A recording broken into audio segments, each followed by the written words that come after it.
اردو کہانی حقیقی خوشی۔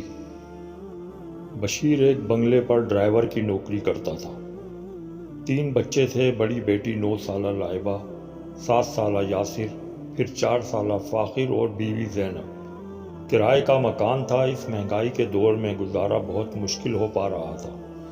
اوپر سے 2 مہینے پہلے جس بنگلے پر ڈرائیور تھا وہ لوگ امریکہ شفٹ ہو گئے اور اس کی نوکری ختم ہو گئی۔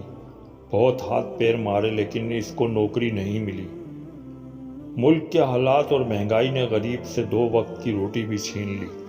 گھر میں کھانے کو کچھ نہیں تھا تو بشیر بڑے بھائی کے پاس ہیلپ لینے گیا۔ کبیر نے یہ کہہ کر واپس کر دیا کہ آج کل حالات صحیح نہیں ہیں، ہوں گے تو میں تمہیں گھر پر بھجوا دوں گا، تم یہاں نہ آیا کرو۔ کبیر اپنے بھائی سے ملنے میں شرم محسوس کرتا تھا۔ بشیر مایوس ہو کر واپس لوٹ آیا۔ اصل میں ماں باپ کے مرنے کے بعد بڑے بھائی کبیر نے بشیر کے حصے کی رقم بھی ادا نہیں کی اور کہا کاروبار کرتے ہیں، جو بھی منافع آئے گا وہ دیتا رہوں گا، پر اس نے کبھی کوئی منافع ادا نہ کیا۔ حالانکہ بہت بڑا بلڈر بن گیا تھا۔ بشیر چونکہ بڑے بھائی کا باپ کی طرح احترام کرتا تھا، لہذا اس نے کبھی پیسوں کا تقاضا نہیں کیا۔ بھائی کو اس نے کہا کہ آپ کی تو جان پہچان کافی ہے، مجھے کہیں ڈرائیور ہی رکھوا دیں۔ تو وہ بولا تم میری بے عزتی کرواؤ گے، لوگ کیا کہیں گے، اپنے طور پر کوئی نوکری تلاش کرو۔ اور بشیر جب سے نوکری تلاش کر رہا ہے پر ناکام ہے۔ اور اب رمضان شروع ہو چکے ہیں، آج پہلا روزہ ہے اور بچے شام کو افطاری کا انتظار کر رہے ہیں۔ بچوں کی تو دلچسپی سحری اور افطاری میں ہی ہوتی ہے۔ بچوں نے کئی دفعہ ماں سے پوچھا بھی، ماں افطاری تو بنانا شروع کرو، روزہ کھل جائے گا تھوڑی دیر میں۔ ماں نے دلاسا دیا، بیٹا بابا سامان لائیں گے تو پھر بنا لیں گے۔ تھوڑی دیر میں بشیر منہ لٹکائے ہوئے گھر میں داخل ہوا۔ زینب نے اس کی طرف دیکھا۔ بشیر بولا، آج بھی کوئی کام نہیں ملا۔ بچے بابا کو دیکھ کر بھاگتے ہوئے آئے، بابا آ گئے، بابا آ گئے، بابا چلیں افطاری کا سامان لے کر آتے ہیں۔ بشیر اس وقت اپنے کو بہت بے بس محسوس کرنے لگا۔ بولا، بیٹا کل لے آئیں گے، آج طبیعت کچھ ٹھیک نہیں ہے، آج گزارا کر لو۔ چھوٹا یاسر ضد کرنے لگا، آج ہی لے آئیں نا، افطاری میں کیا کھائیں گے۔ لائبہ سمجھدار تھی، بھائی کو سمجھایا، بابا کی طبیعت ٹھیک نہیں ہے نا، کل لے لیں گے، ضد کیوں کر رہے ہو۔ بشیر کی آنکھیں نم ہو گئیں اور اللہ سے دل ہی دل میں دعا کرنے لگا، یا اللہ ان بچوں کی خواہش پوری کر دے۔ زینب بچوں کو دوسرے کمرے میں لے گئی اور پیار سے سمجھایا اور دین کی باتیں بتانے لگی کہ ہمارے نبی پاک کیسے نمک پانی سے، کبھی کھجور سے، سادگی سے روزہ کھولتے تھے، بہت ثواب ملتا ہے۔ اور بچے بڑے غور سے سنتے رہے اور زینب بھی دل میں اللہ سے دعا کرتی رہی، یا اللہ بچوں کے لیے ہی کچھ انتظام کر دے، ان معصوموں کو حالات اور صبر کا کیا پتہ۔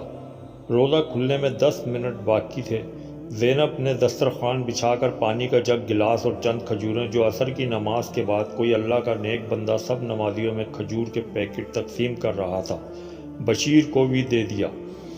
وہ رکھیں اور شکرانے کی دعا کر رہے تھے کہ دروازے پر دستک ہوئی۔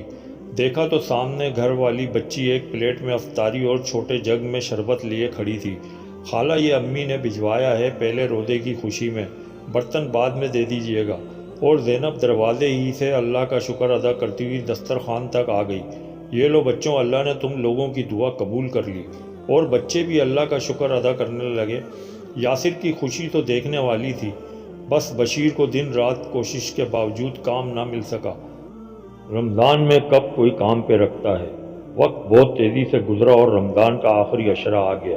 بچے اب تو ضد کرنے لگے تھے کہ ہمیں عید پر نئے کپڑے دلائیں، سب بچے پہنیں گے تو ہمیں بھی چاہیے۔ بشیر ان کو آسرا دیتا کہ انشاءاللہ ضرور پہنے گا میرا بیٹا، کیوں فکر کرتا ہے۔ ادھر مالک مکان نے دھمکی دے دی کہ میں ظالم نہیں کہ رمضان میں بے گھر کروں، پر میں نے بھی کرائے کے پیسوں سے کمیٹی ڈالی ہے، وہ ہر حال میں دینی ہوتی ہے بھائی۔ عید کے 1 ہفتے کے اندر 2 ماہ کا کرایہ اور بل نہ دیے تو سامان باہر نکلوا دوں گا۔ بچے جیسے تیسے گزارا کر کے سو گئے۔ زینب نے دیکھا بشیر جائے نماز پر بیٹھا ہچکیوں سے رو رہا تھا۔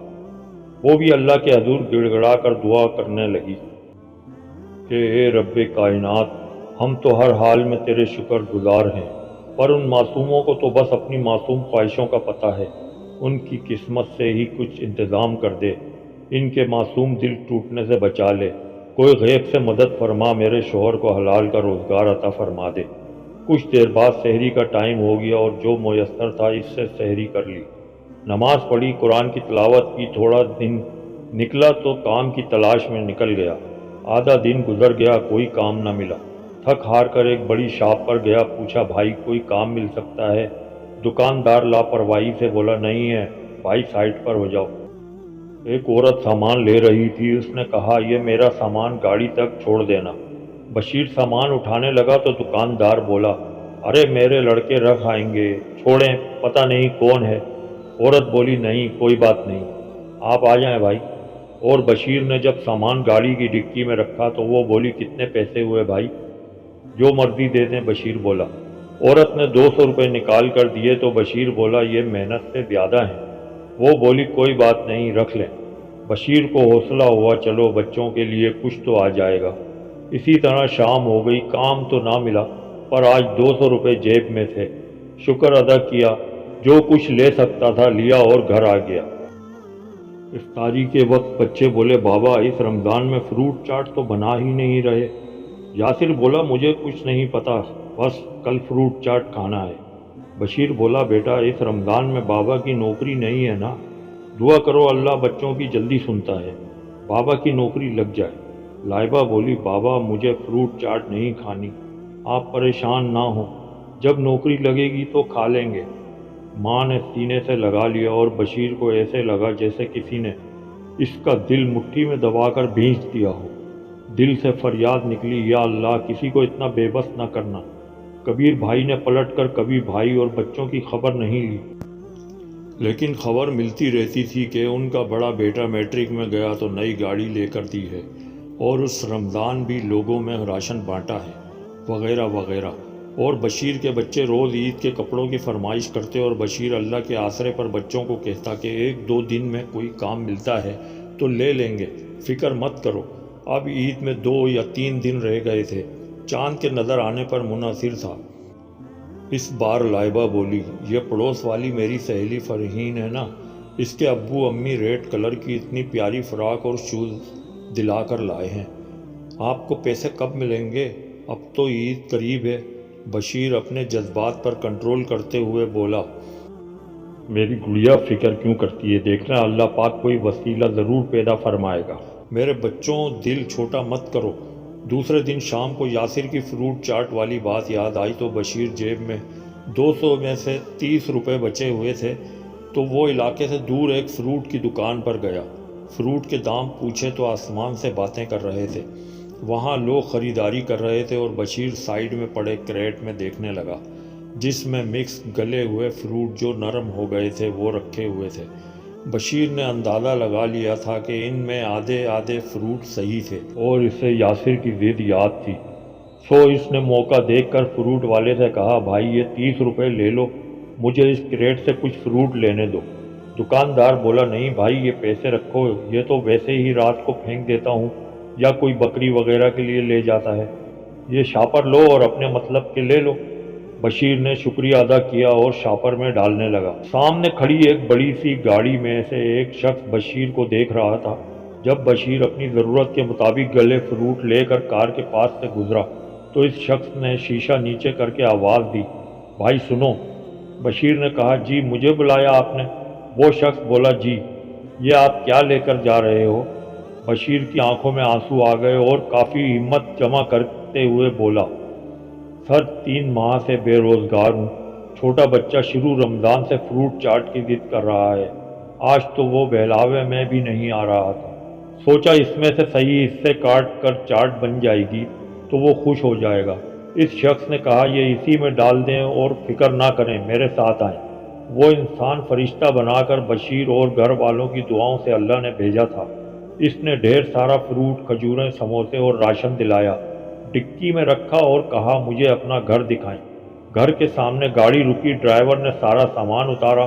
اس شخص نے کہا آپ کیا کام کرتے تھے؟ بشیر نے کہا میں پرسنل ڈرائیور تھا، وہ پوری فیملی امریکہ شفٹ ہو گئی تو بس جب سے کوئی نوکری نہیں ملی۔ وہ بولا ہمیں کمپنی میں ڈرائیور کی ضرورت ہے اور آپ کا کوئی فوری مسئلہ ہے تو بتاؤ۔ بشیر بولا مکان کا 2 ماہ کا کرایہ اور بل چڑھ گئے ہیں، عید کے بعد نہ دیے تو سامان باہر پھینکنے کی دھمکی دی ہے۔ کتنا اماؤنٹ ہے اس کا؟ سر 34,000 بنتا ہے۔ سیٹ نے فوری ڈیش بورڈ کھولا اور 60,000 نکال کر دیے۔ مالک مکان کو آج ہی دے دو اور بچوں کے کپڑے جوتے وغیرہ لے کر دو، اور یہ میرا کارڈ رکھو، عید کی چھٹیوں کے بعد آ کر ڈیوٹی کرو۔ بشیر کو یقین ہی نہیں آ رہا تھا کہ یہ خواب ہے یا حقیقت۔ آسمان کی طرف دیکھ کر رب تعالیٰ کا شکر ادا کیا اور سیٹ آفتاب کو اتنی دعائیں دیں۔ وہ بولے یہ سب اللہ نے مجھ سے کروایا ہے، میں تو گناہ گار بندہ ہوں۔ بچوں کی ساری خوشیاں ان کو ملی تو سارا گھر کھل اٹھا اور شکرانے کے نوافل ادا کیے۔